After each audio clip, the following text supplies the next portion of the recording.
আসসালামু আলাইকুম। সুন্দর একটি বিকেল, তাই আপনাদের সাথে ভিডিওর মাধ্যমে তুলে ধরছি। এটি মূলত ঢাকা ক্যান্টনমেন্টের নির্ঝর এলাকা। জায়গাটি অসম্ভব সুন্দর অ্যান্ড এত নিট অ্যান্ড ক্লিন, যা আমি ঢাকার মধ্যে কোথাও দেখিনি। ঢাকার এই ব্যস্ত কোলাহল, চারিদিকে শব্দ, এত কিছু মধ্যে ঢাকা ক্যান্টনমেন্টের নির্ঝর এলাকায় যারা এসেছেন তারা জানেন এই এই নির্ঝর এলাকাটা কতটা সুন্দর। এতটা সুন্দর করে রাখতে পারার পিছনে হয়তো বা আরেকটা গল্প আছে। আমার যতটুকু ধারণা বা আমি যতটুকু জানি, এই এরিয়াতে শুধুমাত্র যারা ডিফেন্স পার্সন আছে, অর্থাৎ বাংলাদেশ সেনাবাহিনী, বাংলাদেশ বিমান বাহিনী এবং বাংলাদেশ নৌবাহিনীতে যারা আছে তাদের ফ্যামিলি পারমিশন পাবে, অন্য মানুষদের জন্য পারমিশন নাই এখানে যাওয়ার।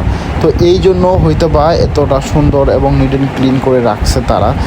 আমার যতটুকু ধারণা, বাংলাদেশ সেনাবাহিনী যদি পুরো বাংলাদেশ দখলে নিত বা বাংলাদেশ চালাইতো, আমার কাছে মনে হয় সবাই একটা নিয়ম শৃঙ্খলার মধ্যে সবাই চলতো এবং এত সুন্দর পরিবেশ সবাই বজায় রাখতো। আসলে দোষগুলো মূলত আমাদের। যেমন এখানে কেউ একজন চিপসের প্যাকেট যেখানে সেখানে ফেলবে না, নির্দিষ্ট একটা জায়গায় ফেলবে। সেম যদি বাংলাদেশটাও এরকম করে রাখতাম আমরা সবাই মিলে, তো মেবি বাংলাদেশটাও এত সুন্দর হয়ে থাকতো।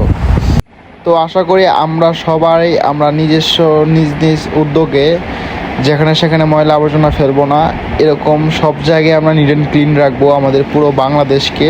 তাহলে আমাদের ইন ফিউচারে আমরাও মানুষকে বলতে পারবো যে আমাদের বাংলাদেশ কতটা সুন্দর। তো যাই হোক, কথা বলতে বলতে সময় শেষ হয়ে গেল। আশা করি সবার কাছে ভিডিওটা ভালো লাগবে। আপনারা আমার পাশে থাকবেন, ইনশাল্লাহ আমি আরও সুন্দর সুন্দর ভিডিও দেওয়ার ট্রাই করব।